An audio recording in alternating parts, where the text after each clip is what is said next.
সালটা ছিল 2013। প্রশান্ত মহাসাগরের বুকে ভেসে উঠেছিল এক বিশালাকার পুরুষ তিমি। তারপর পার হয়ে গেছে 9টি বছর। 7 সমুদ্র 13 নদী পার করে সেই পুরুষ তিমি 2022 সালে পৌঁছায় ভারত মহাসাগরে, কারণ সে তার ভালোবাসার সঙ্গীকে খুঁজছে। তিমি বিশেষজ্ঞদের মতে 2013 সালে কলম্বিয়ার উপকূলে প্রশান্ত মহাসাগরের বুকে এক বিশাল তিমির সন্ধান পাওয়া যায়। এই তিমি ছিল হ্যামব্যাক প্রজাতির পুরুষ তিমি। সেই সময় ক্যামেরা বন্দি করা হয়েছিল এই পুরুষ তিমি।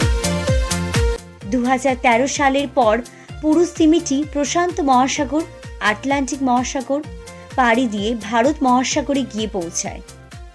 9 বছর পর আবার দেখা পাওয়া যায় এই হ্যামব্যাক তিমির। আবার 2022 সালে আফ্রিকার জাঞ্জিবার এলাকায় দক্ষিণ পশ্চিম ভারত মহাসাগরের বুকে পুরুষ প্রজাতির এই হ্যামব্যাক তিমির দেখা পাওয়া গেলে বোঝা যায় যে 9 বছর আগে যে তিমির দেখা পাওয়া গিয়েছিল তা ভারত মহাসাগরের অতল গভীরে সাঁতার কেটে বেড়াচ্ছে। গবেষকদের মতে 9 বছর সময়ের মধ্যে এই পুরুষ তিমিটি মোট 8105 মাইল অর্থাৎ 13,046 কিলোমিটার পথ অতিক্রম করেছে। জেনে আরও অবাক হবেন, 90-এর দশকে এমনই এক ঘটনার সাক্ষী ছিলেন তিমি বিশেষজ্ঞরা।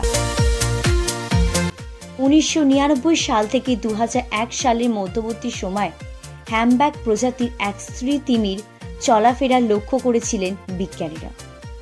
গবেষণাপত্র থেকে জানা যায়, স্ত্রী তিমিটি ব্রাজিল থেকে মাদাগাস্কার ঘুরে ফেলেছে সমুদ্রে পাড়ি দিতে দিতে। 6100 মাইল অর্থাৎ 9817 কিলোমিটার পথ সাঁতার কেটেছে এই স্ত্রী তিমিটি। 2022 সালে 13,000 কিলোমিটার পথ অতিক্রম করে আসা পুরুষ তিমিটি সেই স্ত্রী তিমির সমস্ত দিক ভেঙে ফেলে 9 মাইল ফলক তৈরি করেছে। কিন্তু এত পথ পেরিয়ে আসার কারণ কি? অস্ট্রেলিয়ার সাদার্ন ক্রস ইউনিভার্সিটির গবেষক টেড চেসম্যানের মতে, হ্যামব্যাক প্রজাতির তিমি মনের মতো সঙ্গী খুঁজে বেড়া বলেই এত পথ সাঁতার কেটে পার হয়ে যায়। পথে অন্য সব তিমির প্রজাতির সঙ্গে সাক্ষাৎ হলেও তাদের সঙ্গে মেলামেশা করে হ্যামব্যাক প্রজাতি এই তিমি যেন বংশ বিস্তার করাই তাদের একমাত্র উদ্দেশ্য। পুরুষ তিমির লক্ষ্য জীবন সঙ্গী খুঁজে পাওয়া, তাই সে মাইলের পর মাইল অতিক্রম করতে পেরেছে। আবার তিমি বিশেষজ্ঞদের মতে শুধুমাত্র বংশ বিস্তার করাই তাদের একমাত্র উদ্দেশ্য নাও হতে পারে। হ্যামব্যাক তিমি বাসস্থান বদলের জন্য অন্য জায়গায় যেতে পারে।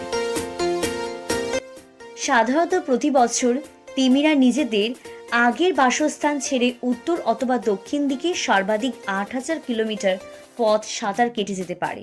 তবে পূর্ব অথবা পশ্চিম দিকে তাদের যাতায়াত বিশেষ লক্ষ্য করা যায় না। এছাড়াও গবেষণা থেকে জানা যায়, পরিবেশগত পরিবর্তনের পাশাপাশি জলবায়ু পরিবর্তন, জনসংখ্যা বৃদ্ধি এবং খাদ্যের প্রাচুর্যের জন্য বিভিন্ন কারণেই এই তিমি সমুদ্রে পাড়ি দিতে পারে। এই রকমই আরও নানান বিষয়, নানান অজানা তথ্য জানতে আগের ভিডিওগুলো দেখতে পারেন এবং তার সাথে সাথে চ্যানেলটি সাবস্ক্রাইব করে বেল আইকন প্রেস করে রাখার অনুরোধ রইল।